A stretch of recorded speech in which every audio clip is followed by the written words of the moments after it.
বাহিরে আমরা বিভিন্ন রেস্টুরেন্টে না Thai soup, Chinese fried rice, chicken fry বা রাইস প্লেটার, চাইনিজ প্লেটারের আইটেম খেয়ে থাকি, কিন্তু সেগুলোর টেস্টের সাথে চাইনিজ রেস্টুরেন্টের যে টেস্ট সেটার আকাশ পাতাল তফাৎ লাগে আমার কাছে।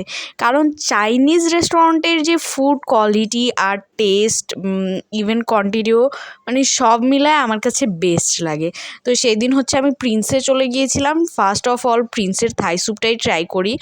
আর আমার কাছে মনে হয়েছে যে 12 নম্বরের প্রিন্সের ফুড কোয়ালিটির তুলনায় এই যে মিরপুর 13-তে নতুন প্রিন্স করেছে, এখানকার খাবারের কোয়ালিটি, টেস্ট ফার বেটার। যেমন এখানে থাই chicken, even fried rice, sizzling সব কিছুই না আমাদের কাছে মানে বেটার লাগছে 12 নম্বরেরটার তুলনায়।